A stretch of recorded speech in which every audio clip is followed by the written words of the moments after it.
आइए बेटा comparative statement को भी समझ लेते लगे हैं।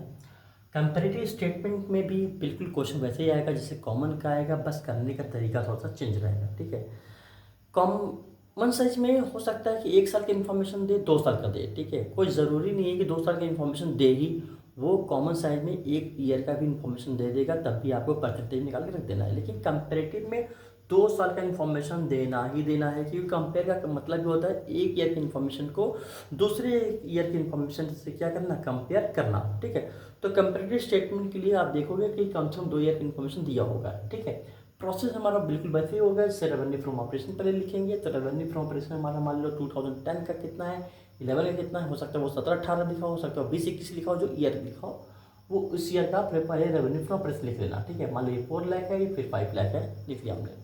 उसके बाद अदर इनकम कोई क्वेश्चन फिर से ढूंढेंगे कि 2000 प्रीवियस ईयर में 2010 का कितना है, 2011 कितना है। प्रीवियस ईयर का ढूंढेंगे तो हमने देखा कि 1 लाख था और करेंट ईयर कितना था, 3 लाख, ये प्लस कर लेंगे तो ये बन जाएगा हमारा टोटल इनकम बन जाएगा। रेवेन्यू फ्रॉम ऑपरेशन और अदर इनकम को ऐड करेंगे तो हमारा ये टोटल इनकम बन जाएगा। टोटल इनकम देख लो 2010 का बन गया 5 लाख और 11 का बन गया हमारा 8 लाख बन गया। ठीक है, उसके बाद क्वेश्चन में हो सकता है हमने 40% लिया है, हो सकता है पेपर में 60%, 70%, 80% दे दे। ठीक है, ये कॉस्ट ऑफ मटेरियल हमारा कितना है, 40%, 70%, जितना परसेंट क्या है, किसका कह रहा है वो, RFO मतलब रेवेन्यू फ्रॉम ऑपरेशन, उसका निकाल लेंगे बेटा हम लोग। 40% निकाला, 4 लाख का 160 आ गया, 5 लाख 40% निकाला, 2 लाख आ गया। अदर एक्सपेंसेस अगर दिया है मतलब बेनिफिट के नाम से, मटेरियल, बहुत सारी चीज़ के नाम से दे सकता है। ठीक है, तो 10% निकालेंगे बेटा, जिसका कह रहा हूँ हमने यहाँ पर लिया कि कॉस्ट ऑफ मटेरियल का कह रहा है, कॉस्ट ऑफ मटेरियल पहले 160 थी, 160 का 10% निकाला तो आ गया हमारा 16,000 आ गया। 2 लाख का लेंगे हम लोग 10% आ गया हमारा 20,000 आ गया। टोटल खर्च हमने ऐड करना है 160 प्लस 16 176 और 2 लाख प्लस 20 220 आ गया। आप ये पता करेंगे प्रॉफिट की गेन कितना है, प्रॉफिट गेन उसी तरह से 5 लाख में से माइनस 176 324, 8 लाख में से माइनस करेंगे 220 आएगा 550। ठीक है, टैक्स हमारा पेड है 50%, हो सकता है वो यहाँ पे 40% 60% दिया, तो जितना परसेंट टैक्स बोले उतना परसेंट ऑफ टैक्स लगा देना। ठीक है, फिर कंपेयर करेंगे तो मालूम करेंगे ना प्रॉफिट कितना बढ़ रहा कितना घटा। ठीक है, तो अब देखो बेटे, पहले था हमारा ये 4 लाख, अब हो गया हमारा 5 लाख, 1 लाख से बढ़ गया, 1 लाख शो करेंगे। पहले था 1 लाख, अब हो गया 3 लाख, तो हमारा 2 लाख से बढ़ गया।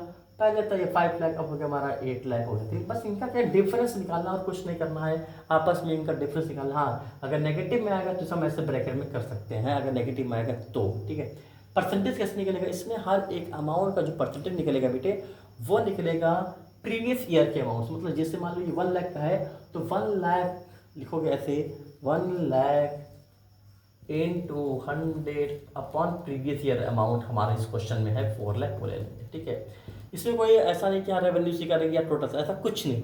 इसमें जब भी हम डिवाइड करेंगे प्रीवियस ईयर के अमाउंट से करेंगे बेटे।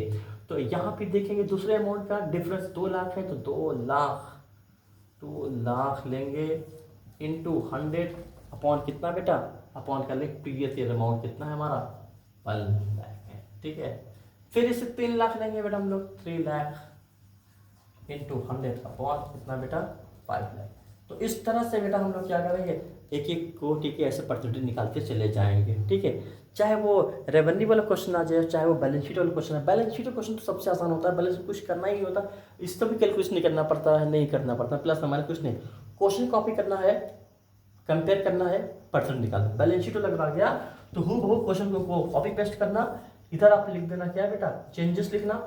चेंजेस कैसे आएगा, कंपेयर करने पर अभी परसेंट निकाल देना। परसेंट कैसे निकलेगा बेटा, इसमें भी प्रीवियस ईयर के अमाउंट से डिवाइड करके जो भी अमाउंट रहेगा डिफरेंस का वो amount into 100 upon previous year का अमाउंट। ठीक, याद रखना। तो इस तरह से हमने मालूम कर लिया बेटा कि कंपेरेटिव कॉमन की क्वेश्चन कैसे किए जाते हैं। ठीक।